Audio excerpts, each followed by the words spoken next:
أعوذ بالله من الشيطان الرجيم.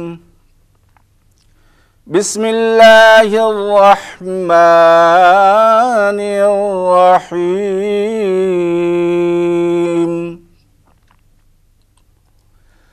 وَلَنَبْلُوَنَّكُمْ بِشَيْءٍ مِّنَ الْخَوْفِ وَالْجُوعِ وَنَقْصٍ مِّنَ الْأَمْوَالِ وَالْأَنفُسِ والثمرات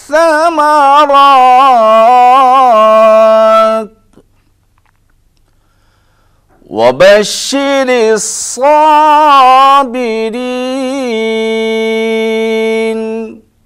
صدق الله العظيم.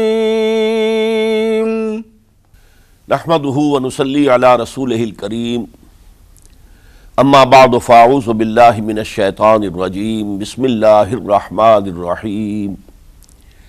ولا تقولوا لمن يقتل في سبيل الله اموات بل احياء ولكن لا تشعرون.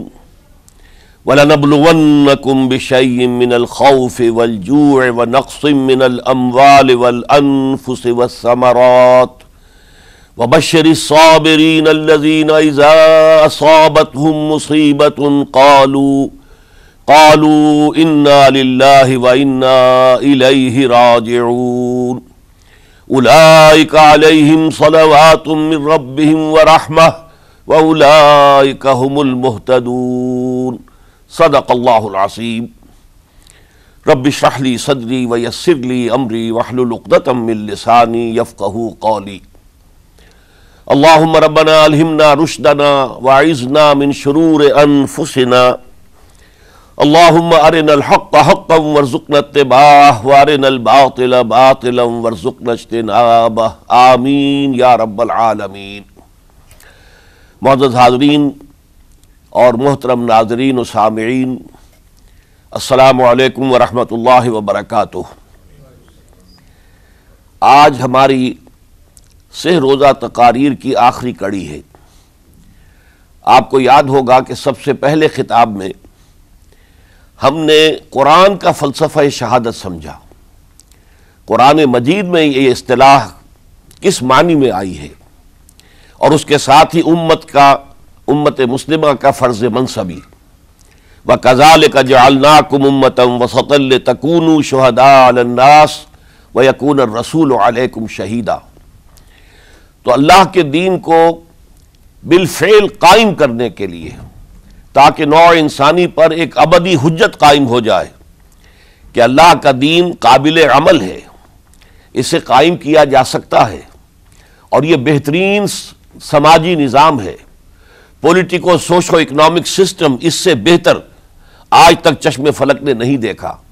یہ حجت قائم کرنے کے لیے جن حضرات نے اپنی جانوں کا نذرانہ پیش کر دیا، گویا کہ وہ اللہ کے گواہ قرار پائے، ان کے لیے لفظ شہید استعمال کیا گیا. دوسرے لیکچر میں آپ کو یاد ہوگا کہ ہم نے یہ بات سمجھنے کی کوشش کی کہ جب اللہ کا دین جزیرہ نماء عرب میں قائم ہو گیا، اور گویا کہ ہم کہہ سکتے ہیں کہ انقلاب محمدی علی صاحب الصلاۃ والسلام کی تکمیل ہو گئی، تو جیسے کہ ہر انقلاب کے ساتھ ہوتا ہے، اس کے بعد کچھ کاؤنٹر ریولوشنری موومنٹس شروع ہوئی.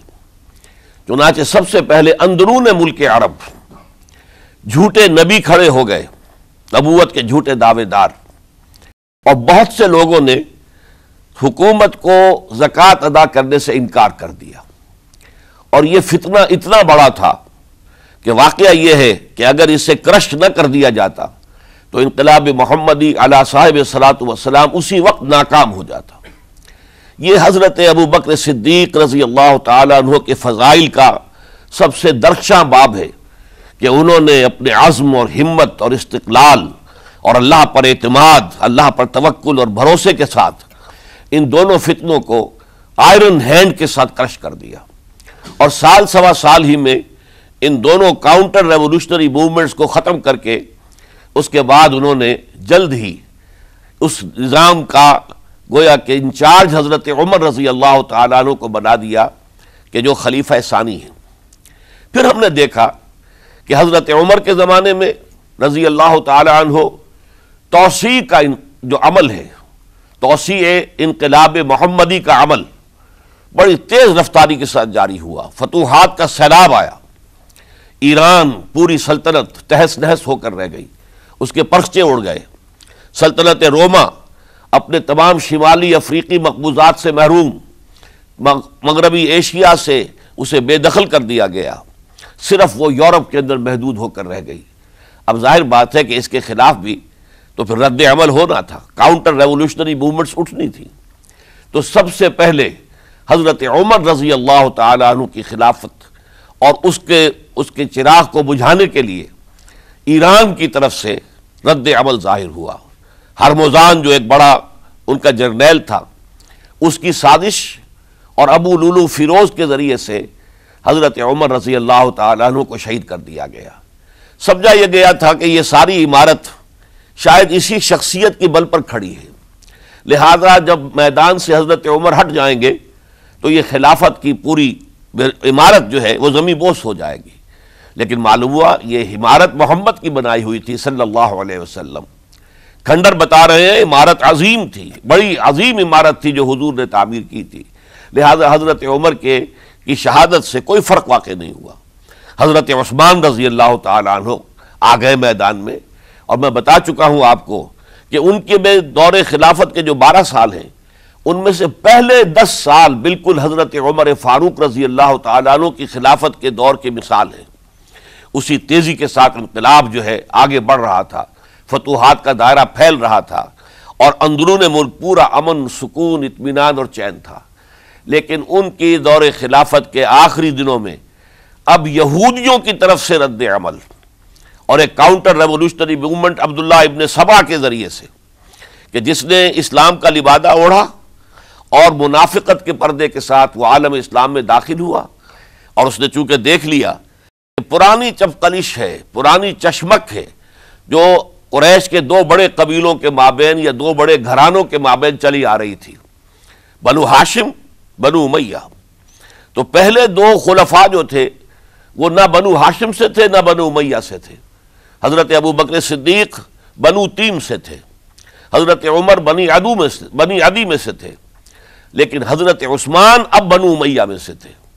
اس کو انہوں نے گویا کہ دکھتی رگ بنا کر پکڑا اور پروپیگنڈا شروع کیا کہ خلافت تو بنو ہاشم کا حق ہے، چونکہ حضور ہاشمی تھے صلی اللہ علیہ وسلم، تو گویا کہ عثمان غاصب ہیں رضی اللہ تعالی عنہ، بلکہ ان سے دونوں پہلو جو تھے حضرت عمر اور حضرت ابو بکر وہ بھی غاصب ہیں۔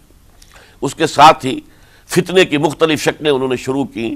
یہ الفتنۃ الکبریٰ کہلاتا ہے ہماری تاریخ میں، عظیم ترین فتنہ، جس کے نتیجے میں حضرت عثمان رضی اللہ تعالیٰ عنہ شہید ہو گئے۔ اور ان کی شہادت کے بعد اگرچہ خلافت حضرت علی رضی اللہ تعالیٰ عنہ کے ہاتھ میں آئی، لیکن یہ کہ باہمی خانہ جنگی کا وہ سلسلہ شروع ہوا جو حضرت علی کے دور خلافت جو 5 سالوں پر مشتمل ہے، اس کے دوران مسلسل خانہ جنگی رہی۔ ایک طرف شیعان علی تھے، دوسری طرف شیعان عثمان آ گئے، جو حضرت عثمان رضی اللہ تعالیٰ عنہ کے قتل کے قصاص کے مطالبے کو لے کر سامنے آئے۔ جنگ جمل ہوئی، ایک رات میں 10,000 مسلمان شہید ہوئے۔ جنگ صفین میں 74,000 مسلمان شہید ہوئے۔ جنگ نہروان میں پھر 4,000 مسلمان شہید ہوئے۔ یہ شہادتیں جو چل رہی تھی یہ کس لیے چل رہی تھی کہ جو بھی عمارت خلافت کی قائم ہوئی تھی اب اسے قائم رکھا جائے، اغیار کی طرف سے جو سازشیں ہو رہی ہیں، جو حملے ہو رہے ہیں، اسے ختم کرنے کے لیے ان کا مقابلہ کیا جائے۔ تو یہ اور اس کا یہ دور ختم ہوتا ہے حضرت علی کی شہادت پر رضی اللہ تعالی عنہ۔ اور یہ بات نوٹ کر لیجئے کہ حضرت علی کو شہید کرنے والے وہ خارجی تھے۔ عبد الرحمن ابن ملجم خارجی طبقے سے تعلق رکھتا تھا، جو پہلے حضرت علی کے لشکر میں شامل تھے، لیکن جب حضرت علی نے رضی اللہ تعالی عنہ تحکیم اور ثالثی کی تجویز قبول کر لی تو وہ ناراض ہو گئے کہ اللہ تعالیٰ ہی ہے حاکم اور حکم، ان الحکم الا للہ، یہ انسانوں کو حکم کیوں بنا لیا گیا؟ اور اس میں اتنی شدت اختیار کی کہ وہ علیحدہ ہو گئے، اس لیے انہیں خوارج کہا گیا۔ انہوں نے رائے یہ قائم کر دی جو مسلمان کبھی کوئی گناہ کبیرہ کا ارتکاب کرے گا وہ کافر قرار پائے گا، جب کافر ہوگا تو گویا کہ مرتد ہے تو واجب القتل، اس کا مال، اس کی عزت سب مباح ہے۔ یہ ہمارا سب سے پہلا گمراہ ترین فرقہ تھا۔ انہی میں سے 3 افراد نے بیٹھ کر اسکیم بنائی کہ یہ 3 افراد ایسے ہیں کہ جن کو اگر میدان سے ہٹا دیا جائے تو شاید مسلمانوں کی باہمی خانہ جنگی ختم ہو جائے اور مسلمان پھر کسی ایک خلیفہ پر راضی ہو جائیں، اور یہ تینوں کافر ہیں، معاذ اللہ ثم معاذ اللہ۔ حضرت علی کافر ہیں، ان کو قتل کرنے کی ذمہ داری عبد الرحمن ابن ملجم نے لی۔ حضرت معاویہ قاتل ہیں، ان کے لیے کسی اور کو اسائن کیا گیا۔ عمرو بن العاص قاسم ہیں، ان کے لیے کسی اور کو اسائنمنٹ دی گئی۔ ہوا یہ کہ حضرت عمرو بن العاص وہ تو اس روز فجر کی نماز میں آئے نہیں، ان کی جگہ جو امام تھا وہ شہید کر دیا گیا۔ حضرت معاویہ رضی اللہ تعالی عنہ ان پر وار اوچھا پڑا، زخمی تو ہوئے لیکن یہ کہ پھر تندرست ہو گئے۔ حضرت علی رضی اللہ تعالی عنہ پر بہت کاری وار ہوا، اور حضرت علی رضی اللہ تعالی عنہ کی شہادت سن 35 ہجری میں ہو گئی۔ یہ جو خلافت راشدہ کا اختتام یا تو سن 35 ہجری میں حضرت علی کی شہادت سے سمجھا جائے گا، یا میری ذاتی رائے ہے کہ نہیں، اس میں حضرت حسن کا دور خلافت بھی شامل ہونا چاہیے۔ حضرت حسن کو کسی نے نامزد نہیں کیا تھا، نہ انہوں نے اپنی امیدواری کے ساتھ اپنے طاقت کے بل پر خلافت حاصل کی تھی، بلکہ حضرت علی سے جب یہ کہا گیا تھا کہ کیا ہم آپ کے بیٹے حسن کے ہاتھ پر بیعت کر لیں، تو انہوں نے فرمایا تھا کہ میں نہ تمہیں روکتا ہوں نہ حکم دیتا ہوں، یہ تمہارا معاملہ ہے، تم جسے مناسب سمجھو اس کے ہاتھ پر بیعت کر لو۔ حضرت حسن رضی اللہ تعالیٰ عنہ نے جن کے ہاتھ پر جو بیعت ہوئی، تو اب معاملہ یہ ہو گیا کہ امیر معاویہ رضی اللہ تعالی عنہ وہ ایک لشکر لے کر شام سے چلے۔ حضرت حسن 50,000 آدمیوں کے ساتھ ادھر سے نکلے، لیکن یہ ہے کہ انہیں محسوس ہو گیا تھا کہ میرے ساتھیوں میں ایسا فسادی عنصر بھی موجود ہے جو عبداللہ ابن سبا کے ساتھیوں میں سے، کہ وہ کسی اچھے کام کو پسند نہیں کرتا، لہذا انہوں نے پھر صلح کی پیشکش کی۔ حضرت معاویہ کو پیغام بھیجا کہ میں مصالحت چاہتا ہوں، بتائیے شرائط کیا ہیں۔ حضرت معاویہ نے بلینک پیپر بھیج دیا، سادہ کاغذ، کہ آپ جو شرائط چاہیں اس پر لکھ دیں، وہ مجھے قبول ہوں گے۔ حضرت حسن نے رضی اللہ تعالیٰ عنہ شرائط لکھ دی، حضرت معاویہ نے قبول کر لی، تو حضرت حسن دستبردار ہو گئے خلافت کے دعوے سے، اور اس کے بعد پھر حضرت امیر معاویہ کی خلافت کی بیعت کی گئی۔ اس سے پہلے انہوں نے خلافت کی بیعت نہیں لی تھی۔ یہ ہے سن 41 ہجری، اور اسے عام الجماع کہا جاتا ہے، یعنی یہ اختتام ہے مسلمانوں کی خانہ جنگی کے دور کا۔ پھر جمعیت ایک ہو گئی، پھر عالم اسلام متحد ہو گیا۔ اب پورا کا پورا عالم اسلام حضرت امیر معاویہ کے زیر خلافت تھا۔ اور حضرت امیر معاویہ کون ہیں؟ وہ خود ایک صحابی رسول ہیں، جلیل القدر صحابی رسول ہیں، اور آپ کو میں نے کل بھی بتایا تھا کہ حضرت معاویہ رضی اللہ تعالی عنہ کی ایک ہمشیرہ ام حبیبہ رضی اللہ تعالی عنہ حضور کے ازواج مطہرات میں سے ہیں، تو حضور کے گویا کے برادر نسبتی ہوئے۔ جو چند لوگ جو وحی کے لکھنے پر جو کاتبین وحی جو حضور نے مقرر کیے تھے، ان میں سے ایک حضرت معاویہ بھی ہے۔ پھر حضرت معاویہ کے لیے حضور کی دعا ہمیں ملتی ہے، اللہم اجعلہ ہادیا مہدیا، اے اللہ اسے ہادی ہدایت دینے والا بنا دے اور مہدی بنا دے جو ہدایت یافتہ ہو۔ تو یہ ان کی شان ہے۔ اور پھر یہ کہ ان کے زمانے میں جب عالم اسلام متحد ہو گیا، داخلی خلفشار ختم ہو گیا، تو فتوحات کا سلسلہ بھی دوبارہ جاری ہو گیا۔ حضرت علی رضی اللہ تعالیٰ عنہ کے 5 سالہ دور خلافت میں کوئی توسیع نہیں ہو سکی تھی دارالاسلام کی، کوئی مزید علاقے جو ہیں سلطنت اسلامی میں شامل نہیں کیے جا سکے تھے، اس لیے کہ سارا معاملہ تو داخلی خلفشار کا تھا۔ جو خانہ جنگی ہو رہی تھی، ایک دوسرے کی تیروں اور تلواروں اور نیزوں سے 1 لاکھ کے قریب مسلمان ختم ہو گئے تھے، تو اندر سے گویا کہ موشن ٹوٹ گیا اس سیلاب کا۔ تو سیلاب پھر دوبارہ جب امت جمع ہو گئی عام الجماع کے بعد، تو حضرت معاویہ رضی اللہ تعالیٰ عنہ ان کا دور خلافت اب 20 برس ہے، اندازہ کیجئے، یہ پورے 20 برس کوئی اندرونی خلفشار نہیں ہوا، کوئی جھگڑا نہیں ہوا، کوئی فساد نہیں ہوا، بلکہ جو فتوحات کا دائرہ تھا شروع ہو گیا۔ مکرار اور سندھ کے علاقے فتح ہوئے، کابل اور یہ افغانستان کا علاقہ فتح ہوا، ترکستان کے علاقوں کے اندر پیش قدمی ہوئی، ادھر یہ کہ قیصر سلطنت روما کا اس کے مرکزی شہر قسطنطنیہ پر حملہ کیا گیا، جس کے لیے کہ حضور کی حدیث موجود تھی پیشن گوئی کے طور پر، اول جیش یغزو مدینۃ القیصر مغفورون لہم، حضور نے فرمایا تھا کہ جو پہلا لشکر قیصر کے شہر پر حملہ کرے گا تو وہ سب کے سب وہ مغفرت پا جائیں گے، اللہ تعالیٰ ان کی مغفرت فرما دے گا۔ اگرچہ کامیابی نہیں ہوئی، لیکن اس پیشن گوئی کی وجہ سے آپ کو معلوم ہے کہ حضرت ایوب رضی اللہ تعالی عنہ، ان کو بھی اس پیشن گوئی کی وجہ سے، حالانکہ 90 برس سے اوپر عمر تھی، لیکن وہ بھی کہا انہوں نے کہ میں بھی اس میں جانا چاہتا ہوں، چنانچہ اس لشکر میں گئے، وہی فوت ہوئے۔ بہرحال یہ سارے کارنامے اپنی جگہ پر، امن و امان اپنی جگہ پر، اس کے باوجود اہل سنت والجماعت حضرت معاویہ کے دور خلافت کو خلافت راشدہ میں شامل نہیں سمجھتے۔ اس کی وجہ کیا ہے؟ خلافت راشدہ کی شرط اولین قرآن مجید کے حکم کے مطابق امرہم شورا بینہم، مسلمانوں کے باہمی معاملات باہمی مشورے سے طے پاتے ہیں۔ حضرت ابوبکر صدیق رضی اللہ تعالیٰ عنہ سقیفہ بنی سعدہ کے اندر مشورے کے بعد ان کو منتخب کیا گیا اور ان کے ہاتھ پر بیعت ہوئی۔ حضرت عمر رضی اللہ تعالیٰ عنہ کو حضرت ابوبکر نے مسلمانوں سے مشورہ کر کے پھر نامزد کیا۔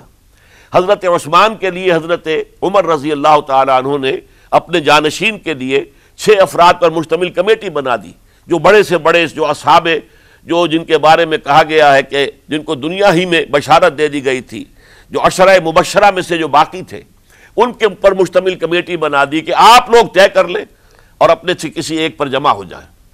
اس اعتبار سے حضرت علی کے ہاتھ پر بھی جو بیعت ہوئی ہے تو وہ اہل مدینہ کے دباؤ پر ہوئی ہے، ان کے مطالبے پر ہوئی ہے۔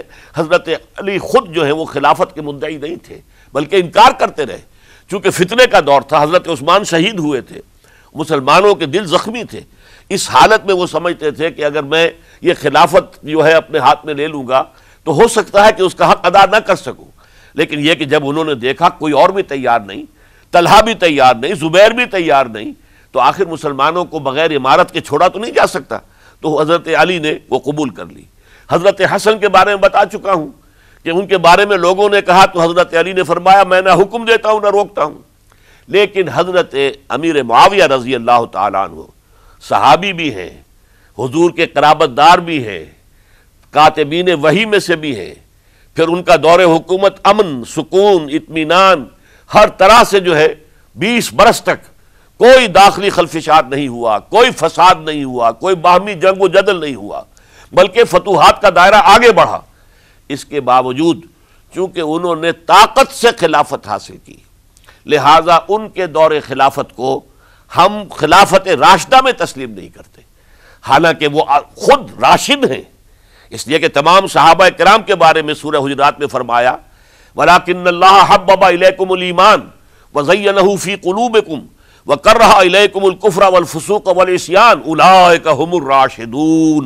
تمام صحابہ کرام کی شان یہ ہے کہ اللہ تعالیٰ نے ان کے دلوں میں ایمان کو کھبو دیا ہے، ایمان ان کے دلوں میں رچ گیا ہے، بس گیا ہے، جم گیا ہے، اور کفر سے، فسق سے انہیں تبھی نفرت ہو گئی ہے، اور یہ سب کے سب راشدون ہیں، تو تمام صحابہ راشدون ہیں۔ اس اعتبار سے خود حضرت امیر معاویہ بھی راشدون میں شامل ہیں، لیکن خلفائے راشدین میں شامل نہیں ہیں۔ خلفائے راشدین عام طور پر تو ہم کہتے ہیں حضرت ابوبکر، حضرت عمر، حضرت عثمان، حضرت علی۔ میں نے اپنی ذاتی رائے، حقیر سی رائے عرض کی ہے، اس میں حضرت حسن کا دور بھی شامل ہونا چاہیے 6 مہینے کا، تب وہ 30 برس پورے ہوتے ہیں، جو حدیث میں آیا ہے کہ خلافت جو ہے وہ 30 برس رہے گی، اس کے بعد ملوکیت شروع ہو جائے گی۔ تو ملوکیت کا پہلا قدم یہ تھا کہ حضرت معاویہ نے طاقت سے بزور خلافت حاصل کی، اس لیے ان کو خلیفہ راشد ہم نہیں کہتے۔ البتہ یہ ضرور ہے کہ ان کا دور بہت پرسکون دور تھا۔ البتہ جب 10 برس گزر گئے حضرت معاویہ کے دور حکومت کو، اب میں یہاں لفظ خلافت کی بجائے دور حکومت استعمال کر رہا ہوں، جو کہ خلافت راشدہ سے ذرا اس کا فرق واضح ہو جائے۔ تو اس وقت ایک اور صحابی، جلیل القدر صحابی مغیرہ ابن شعبہ رضی اللہ تعالی عنہ، وہ حضرت معاویہ کے پاس آئے اور انہوں نے یہ کہا کہ دیکھیے، اگر آپ نے اپنے بعد اپنا جانشین نامزد نہ کیا تو ہو سکتا ہے پھر فسادات پیدا ہو جائے، پھر مختلف لوگ خلافت کا دعویٰ لے کر کھڑے ہو جائیں، پھر خانہ جنگی ہو جائے۔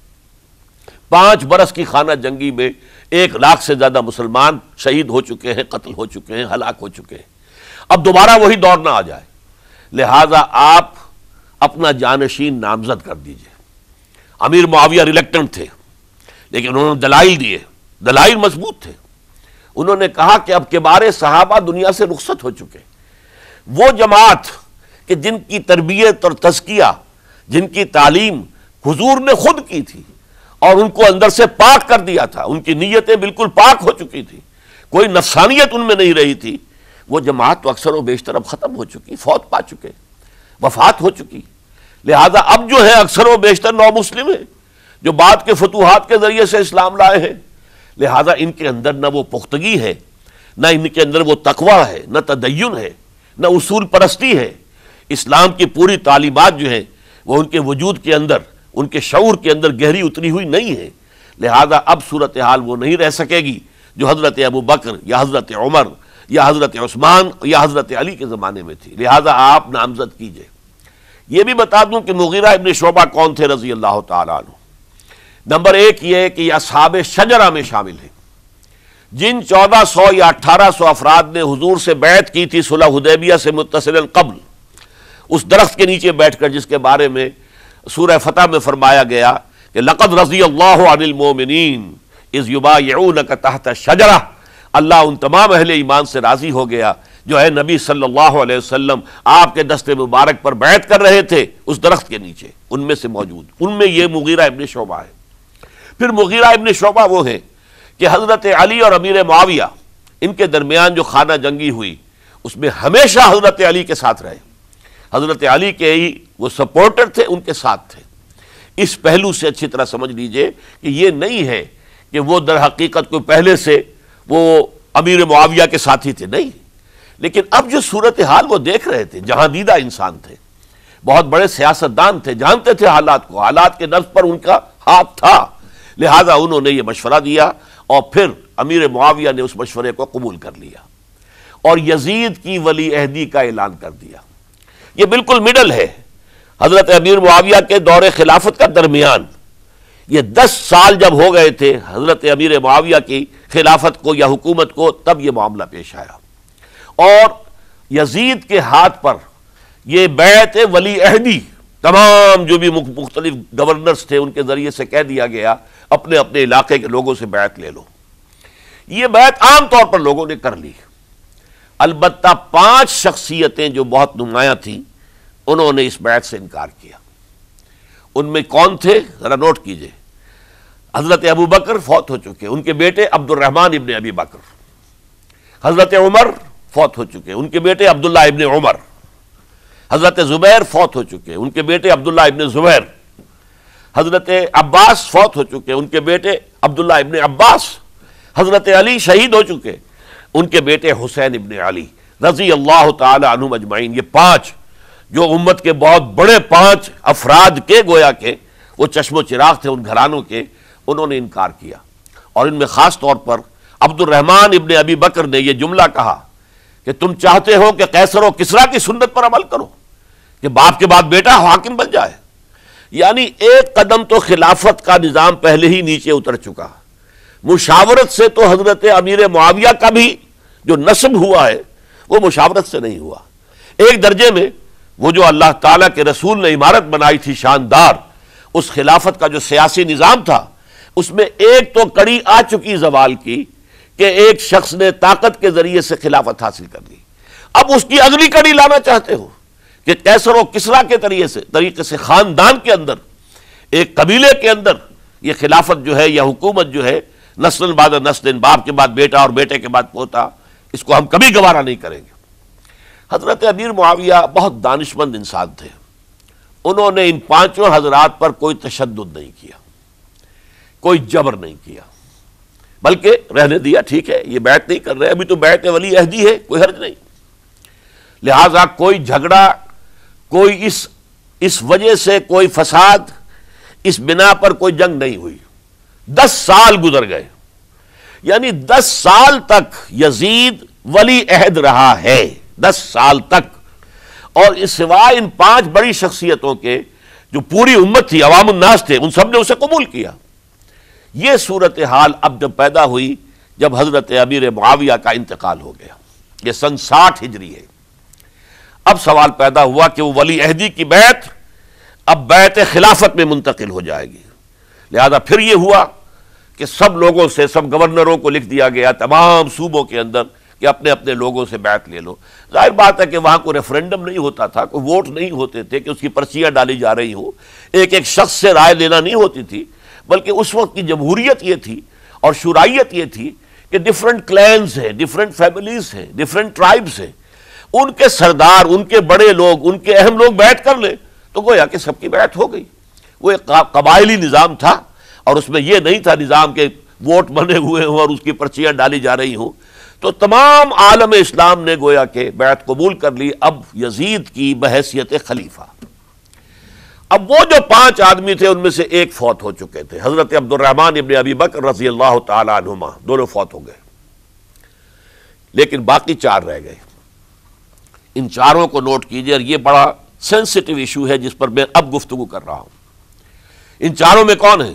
عبداللہ ابن عباس، عمر میں سب سے بڑے وہ ہیں، اور ان کی شان یہ ہے کہ انہیں حبر الامہ کہا گیا ہے، امت کے سب سے بڑے عالم، اور قرآن مجید کے وہ سب سے پہلے مفسر ہیں۔ اصل جو جتنی بھی تفسیری روایات ہمیں ملتی ہیں حضرت عبداللہ ابن عباس کے شاگردوں سے، تابعین سے، لہذا ان کا بہت اونچا مقام ہے۔ حضرت عبداللہ ابن عمر، ان کا مقام بھی آپ کو معلوم ہے، حدیثوں کی کتنی بڑی تعداد ہے جو عبداللہ ابن عمر سے مروی ہے، اور اس کو سلسلۃ الذہب کی پہلی کڑی کہا جاتا ہے۔ روایت حدیث میں جو سنہری زنجیر ہے اس کا آغاز حضرت عبداللہ ابن عمر ہے۔ ایک طرف یہ دونوں ہو گئے، ان دونوں کی رائے کیا ہوئی؟ اگرچہ کام غلط ہوا ہے، یہ اس طریقے سے قیصر و کسریٰ کی روایت پر عمل کرنا غلط ہے، لیکن یہ اتنی بڑی غلطی نہیں ہے کہ اس کی وجہ سے باہمی جنگ و جدال ہو، خوریزی ہو، ایک دوسرے کی گردنیں کاٹی جائیں اور فتنہ و فساد پیدا کر دیا جائے۔ لہذا انہوں نے یزید کی بیعت کر لی۔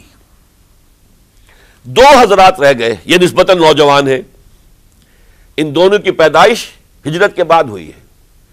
ہجرت کے بعد پہلا بچہ جو مہاجرین میں پیدا ہوا ہے وہ عبداللہ ابن زبیر ہے، بلکہ کچھ عرصے تک مہاجرین میں جب کوئی پیدائش نہیں ہوئی تو وہ مکے مدینے کے منافقین نے کہنا شروع کر دیا تھا کہ یہ یہاں کے کمزور ہو گئے، نامرد ہو گئے، ان کی اولاد اب چلے گی نہیں۔ تو عبداللہ ابن زبیر جب پیدا ہوئے، اور آپ کو معلوم ہونا چاہیے وہ حضرت ابو بکر صدیق کے نواسے ہیں، حضرت عائشہ صدیقہ کے ہمشیرہ حضرت اسماء کے بیٹے ہیں عبداللہ ابن زبیر، اور زبیر بہت شجاع، بہت ہی بہادر انسان تھے۔ تو عبداللہ ابن زبیر کے اندر بھی وہی کیفیات تھی۔ انہوں نے کہا نہیں، اس غلطی کو ہم برداشت نہیں کریں گے، خورزی ہوتی ہے تو ہو، لیکن ہم اسلامی نظام کو نیچے اترتا ہوا نہیں دیکھ سکتے۔ جیسے کبھی حضرت ابو بکر نے فرمایا تھا ایبدل الدین وانا حی، کیا دین میں ترمیم اور تنسیخ کر دی جائے گی؟ دین کو بدل دیا جائے گا، دین میں تحریف کر دی جائے گی، جبکہ میں ابھی زندہ ہوں، میں جیتے جی یہ نہیں ہونے دوں گا۔ حضرت عبداللہ ابن زبیر کی یہ رائے ہوئی، وی ہیو ٹو چیلنج، ہم مقابلہ کریں گے، ہم اسے پیسیولی قبول نہیں کریں گے۔ انہوں نے بیعت سے انکار کیا اور مدینہ چھوڑ کر مکے جا کر حرم کے اندر پناہ گزین ہو گئے۔ یہی معاملہ حضرت حسین ابن علی رضی اللہ تعالی عنہما کا تھا، وہ بھی نہایت شجاع، نہایت جری، نہایت بہادر۔ انہوں نے بھی کہا کہ یہ غلط قیصر و کسریٰ کی روایت جو شروع ہو رہی ہے اسے ہم نے ریزسٹ کرنا ہے اور اسے ہم آگے نہیں چلنے دیں گے۔ ان پر بھی جب دباؤ ڈالا گیا کہ بیعت کرو تو وہ کچھ وقت مانگ کر کہ دیکھیے میں ایسا شخص نہیں ہوں کہ تنہائی میں علیحدہ کمرے میں بیٹھ کر بیعت کروں، جب عمومی بیعت لوگے تم سب سے تو میں بھی آ جاؤں گا، اس وقت لوگ فیصلہ کریں گے۔ تو بس اس وجہ سے پھر وہ گورنر جو تھا اس وقت مدینے کا، اس سے اجازت لے کر آ گئے اور راتوں رات وہاں سے نکل کر وہ بھی مکے پہنچ گئے۔ تو اب یہ چار جو ہیں دو گروہوں میں تقسیم ہو گئے، 2+2۔ دو کی رائے یہ ہوئی کہ بات غلط ہے، لیکن اس کی بنا پر خون ریزی، جنگ و جدال، جنگ آپس میں خون ریزی کرنا یہ صحیح نہیں ہے، بلکہ مصلحت اس میں ہے کہ اس کو قبول کر لیا جائے۔ پھر اللہ تعالیٰ کو بہتر حالات پیدا کرے گا اس کے ذریعے سے، تعلیم کے ذریعے، تلقین کے ذریعے سے، جیسے نبی اکرم صلی اللہ علیہ وسلم نے اتنا عظیم انقلاب برپا کیا تھا۔ ہم کوشش کریں گے کہ نظام حکومت کی اصلاح ہو جائے، لیکن اس وقت اگر ہم اڑ گئے تو پھر گویا کہ خوریزی اور فساد اور باہمی جو جنگ ہے وہ شروع ہو جائے گی۔ اور دو حضرات کی رائے ہوئی کہ نہیں، ہمیں ہر صورت میں رجسٹ کرنا ہے، خوریزی ہوتی ہے تو ہو، ہمیں جانے دینی پڑتی ہے تو دیں گے، ہم شہادت قبول کریں گے، لیکن اس غلطی کو قبول نہیں کر سکتے۔ تو میں اس کے لیے عرض کر رہا ہوں، یہ تیسری شہادتوں کا جو دور شروع ہوا ہے، پہلا شہادتوں کا دور حضور کا دور، دین کو قائم کرنے کی جد و جہد میں جنہوں نے جانیں دی ہیں۔ دوسرا دور اس دین کے خلاف جو کاؤنٹر ریولوشنری موومنٹس آئی ہیں ان کو رفع کرنے کے لیے جانیں دینا، ہزاروں صحابہ کی جانیں اس میں بھی گئی ہیں، وہ سیلمہ ابن کذاب ہو یا مانعین زکوٰۃ ہو، ان کے خلاف جو جہاد ہوا۔ پھر ظاہر بات ہے کہ حضرت عثمان رضی اللہ تعالیٰ عنہ کے بعد جو فساد ہوا، وہ شہادتیں کیا تھی؟ اس دین کے نظام کو قائم رکھنے کے لیے، انٹیکٹ رہے، دشمن اس کے اندر رکھنے ڈالنے میں کامیاب نہ ہو جائے۔ اب تیسرا دور وہ آ رہا ہے کہ جب کہ داخلی طور پر اس نظام خلافت کے اندر زوال شروع ہو رہا ہے، اس زوال کو روکنے کے لیے کہ وہ اپنی اصل جو خلافت کا نظام اللہ نے اور اس کے رسول نے دیا ہے اس کی بنیاد پر قائم رہے، لہذا ہم رجسٹ کریں گے اس تبدیلی کو اور میدان میں آ کر مقابلہ کریں گے۔ یہ حضرت عبداللہ ابن زبیر رضی اللہ تعالی عنہما اور حسین ابن علی رضی اللہ تعالی عنہما، اب ان دونوں میں ایک اختلاف ہوا۔ حضرت عبداللہ ابن زبیر کی رائے یہ تھی کہ یہ مکہ ہے، یہ اللہ کا گھر ہے، یہ حرم ہے، اور یہاں کے لوگ بہت سے برے اثرات سے ابھی تک بچے ہوئے ہیں، پاک ہیں، لہذا ہمیں یہاں رہنا چاہیے۔ اس کو مرکز بنا کر ظاہر بات ہے اسی مکے سے محمد الرسول اللہ صلی اللہ علیہ وسلم نے دعوت شروع کی تھی، وہیں سے وہ پھیل کر جو ہے ایک عظیم انقلاب کی شکل اس نے اختیار کی تھی، ایک عظیم مملکت جو ہے حضور چھوڑ کر گئے تھے۔ تو ہمیں مکے میں رہ کر ہی اپنی تحریک شروع کرنی چاہیے، لیکن ادھر حضرت علی کے پاس پیغام آ رہے تھے کوفے سے۔ کوفہ چونکہ حضرت حسین کے پاس پیغام آ رہے تھے کوفے سے، چونکہ کوفے کو حضرت علی نے دار الخلافہ بنا لیا تھا، اور وہاں سمجھا جاتا تھا کہ حضرت علی کے ہمدرد اور حضرت شیعان علی جنہیں ہم کہیں، ان کے ساتھی ہم خیال یہ لوگ ہیں کثرت کے ساتھ، اور وہاں سے اب خطوط کا تانتا شروع ہو گیا، آپ یہاں آئیے، ہم بےتاب ہیں، آپ کا استقبال کریں گے، آپ کے ہاتھ پر بیعت کریں گے، تاکہ یہ جو قیصر و کسریٰ کی سنت شروع ہو رہی ہے اس کو روکا جا سکے۔ وہ تانتا بنا ہوا ہے خطوط کا۔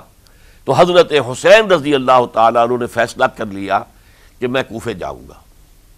حضرت زبیر روکتے رہ گئے کہ نہیں، کوفیوں پر اعتماد نہ کیجئے، یہ زبانی کلامی ساتھ دیتے ہیں، جب ڈنڈا چلتا ہے تو پھر یہ ہٹ جاتے ہیں میدان سے، ان پر اعتماد نہ کریں آپ، لہٰذا یہی مکے میں رہیے اور ہم دونوں مل کر ایک بڑی طاقت بن جائیں گے، اور یہ مکہ جو ہے ہمارے لیے حصار ہے، یہ ہمارے لیے پناہ گاہ ہے، یہاں سے اس دعوت کا آغاز کیا جائے۔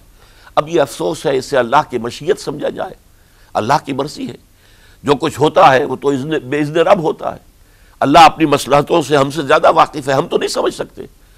حضرت حسین نے فیصلہ کیا اور ڈٹ گئے اس فیصلے پر کہ میں کوفے جاؤں گا۔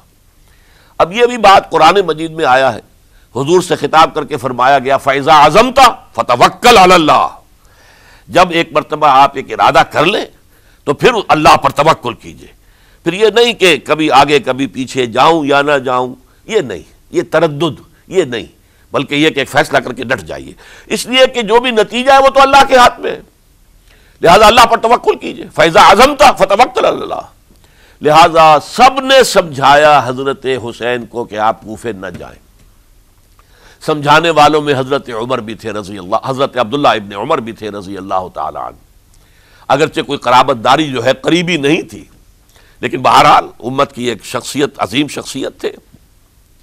سمجھانے میں سب سے زیادہ زور صرف کیا ہے حضرت عبداللہ ابن عباس نے رضی اللہ تعالی عنہما۔ اور حضرت عبداللہ ابن عباس کون ہیں؟ ایک رشتے سے حضرت حسین کے چچا ہیں، ایک رشتے سے حضرت حسین کے نانا ہیں۔ کیوں؟ حضرت علی اور حضرت عبداللہ ابن عباس چچا زاد بھائی ہیں، عباس کے بیٹے، ابو طالب کے بیٹے، عباس اور ابو طالب بھائی ہیں۔ تو یہ فرسٹ کزن تھے حضرت علی اور عبداللہ ابن عباس رضی اللہ تعالی عنہ، لہذا انہوں نے جب کہا تو گویا کہ ایک چچا، ایک بزرگ سمجھا رہا ہے۔ اور دوسرے رشتے سے حضور نانا تھے حضرت حسین کے، اور حضور بھی کزن تھے حضرت عبداللہ ابن عباس کے، چچا زاد بھائی ہیں۔ اس حوالے سے سمجھ لیجئے کہ حضور کے کزن نانا کے درجے میں آ گئے، تو یہ دو رشتے تھے حضرت عبداللہ ابن عباس کے، اور انہوں نے بڑی الہا و زاری کے ساتھ، بڑی اپنے مقام سے نیچے اتر کر خوشامد کی ہے، حسین خدا کے لیے باز آ جاؤ، حسین خدا کے لیے باز آ جاؤ، حسین اگر جانا ہی ہے تو اپنے بال بچوں کو لے کر نہ جاؤ۔ جس طریقے سے تمہارے باپ حضرت علی رضی اللہ تعالیٰ عنہ کو کوفہ کے اندر ذبح کر دیا گیا، کہیں ایسا نہ ہو کہ تمہیں بھی تمہارے بال بچوں کے سامنے ذبح کر دیا جائے، باز آ جاؤ۔ لیکن حضرت حسین، اب اللہ کی طرف سے ان کے دل میں ایک ارادہ پختہ ہو چکا تھا، اور انہوں نے حضرت مسلم بن عقیل کو بھیجا تھا کہ جاؤ میری طرف سے کوفے والوں سے بیعت لے اور پھر مجھے اطلاع دو۔ وہ گئے، وہاں 12,000 افراد نے بیعت کر لی۔ اب ان کا خط آ گیا کہ یہاں تو فضا بالکل ہموار ہے، اتنے لوگوں نے بیعت کی ہے، باقی بھی جیسے ہی آپ سامنے آ جائیں گے سب بیعت کر لیں گے، لہذا یہاں پر وہ ریزسٹنس کے لیے گویا کہ ہمارے پاس طاقت اس کوفے کے اندر بہت مضبوط طاقت ہوگی کہ ہم یزید کی حکومت کے خلاف ریزسٹ کر سکیں۔ اس کے بعد ہوا کیا؟ یزید نے عبید اللہ ابن زیاد کو گورنر بنا کر بھیج دیا۔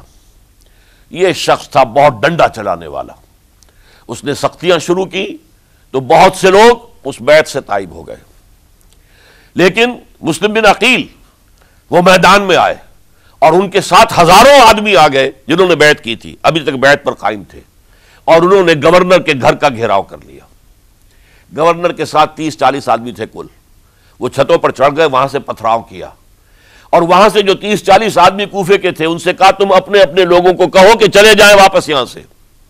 انہوں نے اوپر سے کہنا شروع کیا، ڈرایا، بہت خوفناک نتیجہ نکلے گا، اب عبید اللہ ابن زیاد تم سب کو ہلاک کر دے گا۔ ایک ایک کر کے بھیڑ چھٹتی چلی گئی اور صرف چند افراد رہ گئے، اور اس کے نتیجے میں حضرت مسلم بن عقیل شہید کر دیے گئے، بلکہ ایک شخص حانی نے انہیں پناہ دی تھی کوفے میں، ان کو بھی قتل کر دیا گیا، شہید کر دیا گیا۔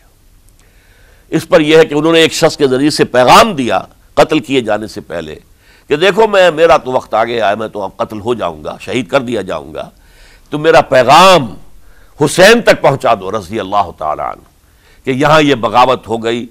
لوگوں نے، کوفیوں نے، الکوفی لا یوفی، کوفی جو ہے وہ پورا نہیں کرتا اپنے عہد کو اور وفا کو، اس کا ایک ثبوت ہمیں مل گیا ہے کہ سب کے سب منحرف ہو گئے بیعت سے، آپ جہاں تک آ گئے وہاں سے واپس چلے جائیے۔ جب حضرت حسین کے پاس یہ پیغام پہنچا اور انہوں نے ارادہ کیا کہ ٹھیک ہے یہ تو حالات بدل گئے، لہذا واپس چلنا چاہیے، شاید عبداللہ ابن زبیر کی رائے ہی صحیح ہے، ہمیں مکے ہی میں بیٹھ کر کام کرنا چاہیے، لیکن اب جو ہے عرب کا ایک خاص مزاج ہے۔ حضرت مسلم بن عقیل کے بیٹے آڑے آ گئے، اب ہم اپنے باپ کے خون کا قصاص لیے بغیر نہیں جائیں گے، اور حضرت حسین رضی اللہ تعالیٰ عنہ بامروت انسان، شریف النفس انسان، کیسے ممکن تھا غیرت مند غیور انسان وہ کیسے ان کی بات کو رد کر دیتا؟ لہذا اچھا چلو چلتے ہیں کوفے کی طرف۔ آگے بڑھتے چلے گئے، کربلا میں پہنچ گئے، جو کچھ وہاں ہوا ہے پھر آپ کو معلوم ہے۔ اس میں یہ بات ہے، پہلے 1000 کا لشکر بھیجا تھا عبید اللہ ابن زیاد نے، اس پر حضرت حسین رضی اللہ تعالیٰ عنہ نے جو باتیں کہیں وہ کچھ اثر انداز ہو گئی۔ ان کا افسر جو تھا حر بن یزید تمیمی، وہ بعد میں حضرت حسین کا حامی ہو گیا، اور حضرت حسین کے ساتھ ہی اس کو بھی شہادت نصیب ہوئی۔ پھر دوسرے کو بھیجا عمرو ابن سعد. عمرو ابن سعد بھی ایک بڑی عظیم شخصیت کا بیٹا تھا. حضرت سعد ابن ابی وقاص جو فاتح ایران تھے اور جن کو غزوہ احد کے موقع پر حضور نے فرمایا تھا کہ اے سعد تیر چلاؤ میرے ماں باپ تم پر قربان ہوں. جبکہ احد میں گھیراؤ کر لیا تھا حضور کا اور کفار قتل کرنے کے لیے ہجوم کر رہے تھے اور کچھ حضرات تیر چلا چلا کے انہیں پھینک رہے تھے، دور جو ہے ہٹا رہے تھے. ان میں سے حضرت سعد ابن ابی وقاص بھی تھے. پھر وہ فاتح ایران تھے، اسی لیے گورنر بن گئے تھے ایران کے. سعد جو ہے ان کا بیٹے یہ عمرو جو ہے یہ اب ایک بڑے صوبے کا گورنر بھی تھا. اس وقت 4000 آدمی دے کر بھیجا. وہ بھی نرمی کرتا رہا، اس نے کوئی تشدد نہیں کیا. اس کے اندر بہرحال اپنے عظیم باپ کے خون کا کچھ اثر تھا. لیکن یہ کہ پھر ابن زیاد کو اطلاع مل گئی کہ عمرو ابن سعد جو ہے وہ تو لے تو لال کر رہا ہے، حملہ نہیں کر رہا، قتل نہیں کر رہا، بلکہ یہ کہ وہ تو اس راستہ بھی دینے کے لیے تیار ہے کہ نہ مدینے کی طرف جائیے اور نہ آپ مکے کی طرف جائیے، نہ کوفے کی طرف جائیے، بلکہ آپ چاہے تو دمشق چلے جائیں، یزید سے اپنا معاملہ کر لیں. اس پر ابن زیاد نے پھر وہاں سے خط لکھا ہے میں نے تمہیں اس کام کے لیے بھیجا تھا، میں نے تمہیں حکم دیا تھا حسین سے میری بیعت لو، یعنی میری بیعت کے ذریعے یزید کی بیعت لو اور اسے پکڑ کر لا کر میرے سامنے پیش کرو. لہذا پھر اس نے ایک بہت خونخوار شخص کو زیادہ فوج دے کر بھیجا ہے اور وہ جو ہے اس نے آ کر جو ہے شمر نے پھر اس نے فیصلہ کن معاملہ کیا. حضرت حسین رضی اللہ تعالیٰ عنہ نے ان دنوں میں جو وہاں گزرے ہیں جتنے بھی کوفی آئے ہوئے تھے نا، اکثر و بیشتر تو کوفے کے لوگ تھے، ان سے کہا کہ میں خود نہیں آیا، تم نے مجھے بلایا تھا. اے فلاں ابن فلاں کیا تم نے مجھے خط نہیں لکھا تھا کہ آؤ؟ اے فلاں ابن فلاں کیا تم نے مجھے پیغام نہیں بھیجا تھا کہ یہاں تشریف لائیے؟ اور دیکھو میرے پاس تمہارے خطوط موجود ہیں. وہ ایک تھیلا جس میں کہ خطوط ہے وہ بھی لا کے میدان میں رکھ دیا. یہ حضرت حسین رضی اللہ تعالیٰ عنہ کی شرافت اور اپنی صاف دلی. کوئی اس کے اندر عیاری نہیں تھی ان کے اندر، معاذ اللہ ثم معاذ اللہ. لیکن یہ کہ اس کا نتیجہ اچھا نہیں نکلا. نتیجہ کیا نکلا؟ اب انہیں پتا چل گیا کوفیوں کو اگر اب حسین زندہ دمشق پہنچ گئے یزید کے پاس تو یہ ہم سب کا بھاڑا پھوڑ دیں گے، ہماری شامت آ جائے گی. لہذا اب تو کسی صورت انہیں زندہ نہیں رہنے دینا. یہ ایک بڑا اہم واقعہ نوٹ کر لیجئے اس کو، اس لیے کہ حضرت حسین نے ایک ایک کا نام لے کر اے فلاں ابن فلاں، اے فلاں ابن فلاں، اے فلاں ابن فلاں کیا تم نے خط نہیں لکھا تھا؟ کیا تمہارا پیغام نہیں تھا؟ اب انہوں نے دیکھا کہ یہ بھانڈا اگر یزید کے ہاں جا کر پھوڑ دیا گیا تو پھر ہماری خیر نہیں ہوگی. یہی وجہ ہے حضرت حسین کو شہید کرنے کے بعد، یہ نوٹ کر لیجئے، 72 آدمی تھے کل، جس کو کہہ لیں لشکر حضرت حسین کا رضی اللہ تعالیٰ عنہ. ان میں سے 20 خاندان بنی ہاشم کے چشم و چراغ تھے. وہ بڑی بہادری سے لڑے ہیں، بڑی بہادری سے لڑے، ایک ایک نے لڑ کر جان دی ہے، بہت سو کو مارا ہے.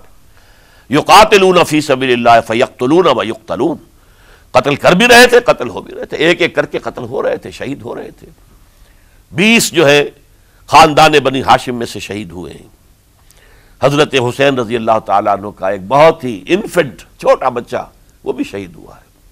باقی سب مرد، تمام مرد، سوائے ایک حضرت حسین کے بیٹے حضرت علی بن حسین زین العابدین کہلائے بعد میں. وہ بیمار تھے، وہ جنگ میں حصہ نہیں لے سکتے تھے، وہ بچ گئے صرف. اچھا حضرت حسین شہید ہو گئے. یہ ہے 10 محرم الحرام سن 61 ہجری. کیا مطلب ہے؟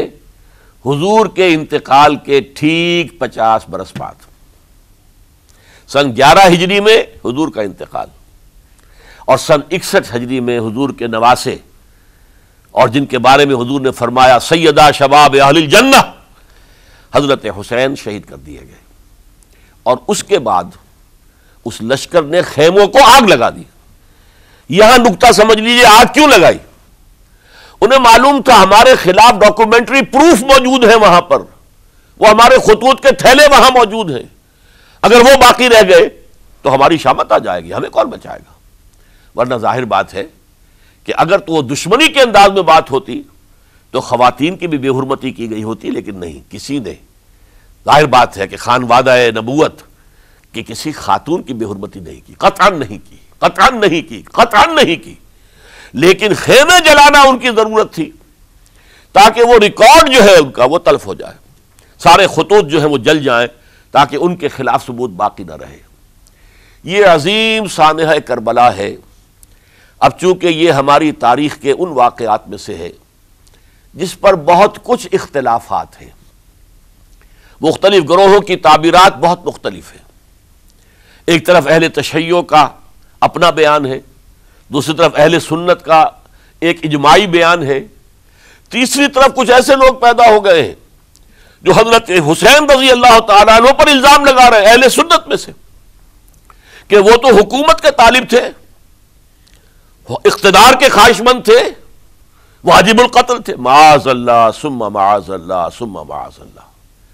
حضرت حسین اگرچہ صغار صحابہ میں سے تھے، یعنی حضور کی حیات طیبہ میں ابھی چھوٹے بچے تھے، لیکن ان کا شمار صحابہ میں ہے، اور پھر یہ وہ شخص ہے جو حضور کی گود میں کھیلا ہے، یہ وہ ہے جو حضور کے شانوں کے اوپر جس نے سواری کی ہے۔ علامہ اقبال نے جیسے حضرت اسماعیل کے لیے کہا ہے کہ وہ فیضان نظر تھا یا کہ مکتب کی کرامت تھی، سکھائے کس نے اسماعیل کو آداب فرزندی۔ ظاہر بات ہے حضرت اسماعیل کسی اسکول اور مدرسے دارالعلوم میں پڑھے نہیں تھے کہ وہاں پتہ چلتا کہ والد کا حق کیا ہے۔ یہ فیضان نصر تھا، ابراہیم کی نگاہ کا یہ فیضان تھا کہ بیٹے کے اندر وہ جذبہ پیدا ہوا کہ یا ابت افعل ما تؤمر، ابا جان جو خواب آپ دیکھ رہے ہیں اور جو حکم آپ کو اس خواب کے ذریعے مل رہا آپ کر گزریے، ستجدنی انشاءاللہ من الصابرین۔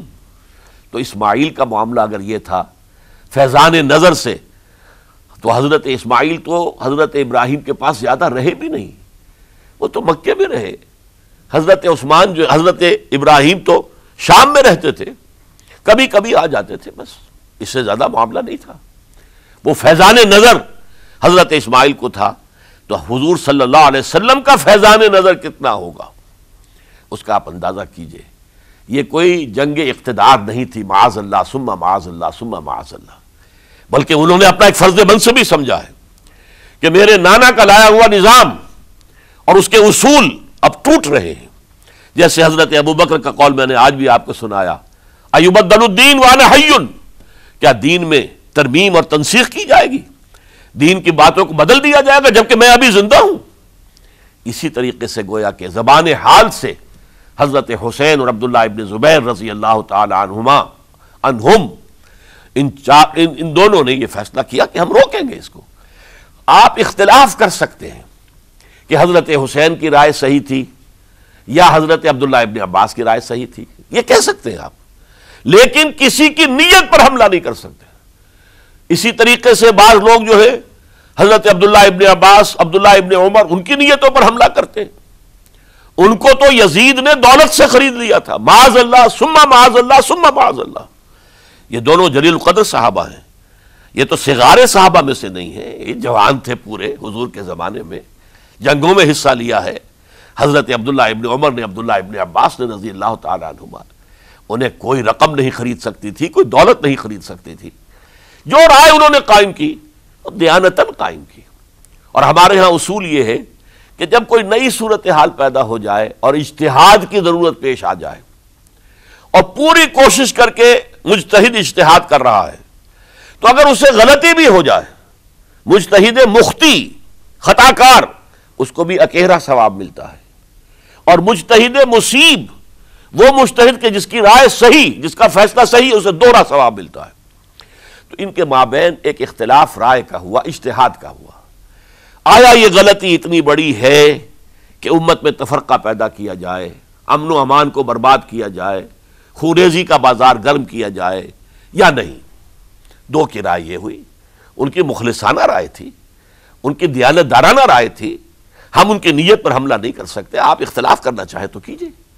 اسی طرح حضرت عبداللہ ابن زبیر اور حضرت حسین ابن علی رضی اللہ تعالی عنہ، ظاہر بات ہے کہ ان کا بھی ایک اجتہادی رائے تھی کہ نہیں، یہ دین کے نظام کے اندر بہت بڑا رکھنا پڑ رہا ہے، یہ تو اب قیصر و کسریٰ کی سنت شروع ہو رہی ہے، یہ اسلام کے دین کے اوپر طریقہ نہیں، عمل نہیں ہو رہا ہے، تو ہم اسے اپنی جانوں کا نذرانہ دے کر بھی اسے روکیں گے، روکنے کی کوشش کریں گے، رکے نہ رکے ہم اپنی جانیں دے دیں گے۔ یہ بھی دیانت دارانہ رائے تھی، مخلصانہ رائے تھی، ان کی نیت پر کوئی حملہ کم سے کم اہل سنت والجماعت میں سے کسی شخص کو حق نہیں ہے۔ اس لیے کہ اہل سنت والجماعت کا کہنا یہ ہے الصحابۃ کلہم عدول، صحابہ جتنے بھی ہیں وہ سب کے سب عدول ہیں، ان میں بدنیتی نہیں آ سکتی، خطا ہو سکتی ہے۔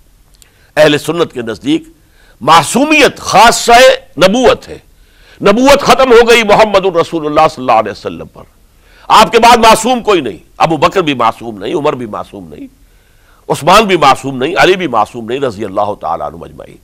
تو معصوم کون ہوگا؟ عبداللہ ابن عباس بھی معصوم نہیں، عبداللہ ابن زبیر بھی جو ہے معصوم نہیں، حسین ابن علی بھی معصوم نہیں، اسی طریقے سے عبداللہ ابن عمر، عبداللہ ابن زبیر کوئی معصوم نہیں۔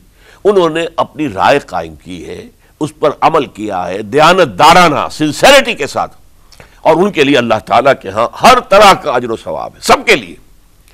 حضرت عبداللہ ابن زبیر کی رائے اس اعتبار سے بہتر ثابت ہوئی، انہوں نے مکے میں پھر حکومت قائم کی، 9 برس تک ان کی حکومت قائم رہی، بنو امیہ ختم نہیں کر سکے اسے۔ سن 73 میں جا کر ان کی شہادت ہوئی ہے، اور ایک مرحلہ تو وہ بھی آیا تھا کہ شام اور مصر کی دونوں صوبے جو ہیں وہ بھی ان کے تحت آ گئے تھے۔ تو واقعہ یہ ہے کہ اگرچہ حضور نے ہمیں منع کیا ہے کہ کبھی یہ نہ کہا کرو کہ ایسا ہوتا تو ایسا ہو جاتا، نہیں، جو ہوا اللہ کی مرضی سے ہوا، اللہ کے اذن سے ہوا۔ حدیث کے الفاظ ہیں ان کلمۃ لو تفتح عمل الشیطان، یہ جو لو کاش یہ ہو جاتا، کاش یوں ہو جاتا تو بڑے اچھے نتیجے نکلتے، یہاں سے شیطان کا عمل شروع ہو جاتا ہے۔ ورنہ واقعہ یہ ہے کہ دل سے یہ بات نکلتی ہے، اگر حضرت حسین اور عبداللہ ابن زبیر یکجا ہو جاتے اور مکے کو اپنا مرکز بنا کر جو عظیم مقصد انہوں نے اپنے سامنے رکھا تھا کہ یہ جو روایت غلط آ رہی ہے اسلام کے دینی سیاسی نظام کے اندر، اس کو ہم روکیں گے، تو اللہ تعالیٰ انہیں کامیابی عطا فرما دیتا۔ لیکن یہ پھر ہم کہیں گے ما شاء اللہ کان وما لم یشاء لم یکن، جو اللہ نے چاہا وہ ہوا، اور جو اللہ نے نہیں چاہا وہ نہیں ہوا۔ حضرت حسین کو وہ عظیم شہادت اللہ نے دینی تھی، وہ اونچا مقام عطا کرنا تھا، اور پھر ان کی عظیمت، ان کا صبر، ان کا ثبات، ان کا استقلال، معلوم ہوا کہ اللہ تعالیٰ نے انسانوں کے اندر کتنی کچھ طاقت رکھی ہوئی ہے اور کتنی کچھ صلاحیتیں اللہ نے ودیعت کی ہیں۔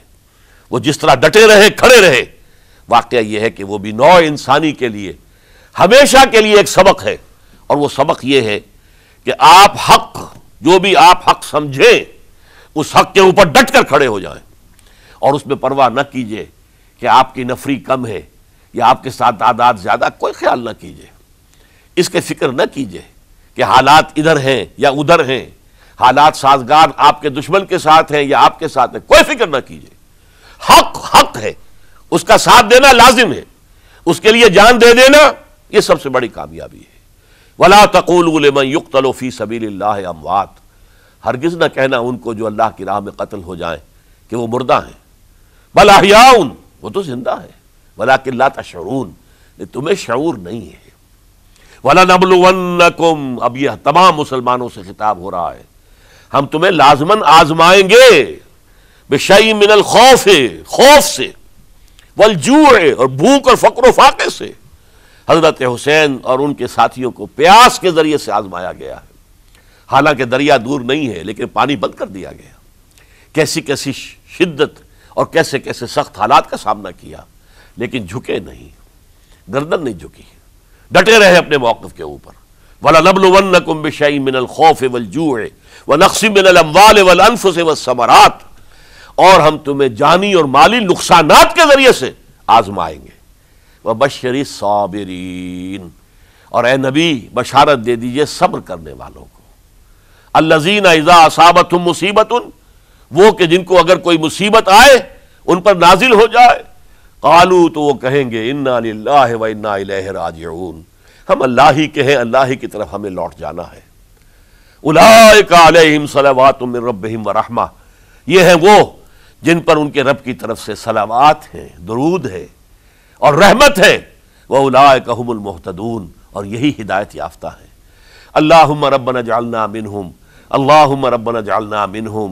میرے اور آپ کے لیے سبق یہ ہے، صرف حضرت حسین کا کوئی دن منا لینا یہ نہیں، ٹھیک ہے یاد تازہ کیجئے، بہت اچھی بات ہے، لیکن اس کا نتیجہ یہ نکلنا چاہیے کہ اگر حضرت حسین نے اپنی ہی نہیں، اپنے خاندان کی، اپنے اعزاء و اقربا کی، اپنے ساتھیوں کی جانوں کی قربانی پیش کر دی حق کے لیے، تو ہمیں بھی فیصلہ اور سبق یہ لینا چاہیے کہ ہمیں حق کا ساتھ دینا ہے، ہر سے بعد چاہے اس کے نتائج کچھ بھی نکلے۔ اقول قولی ھذا واستغفر اللہ لی ولکم ولسائر المسلمین والمسلمات۔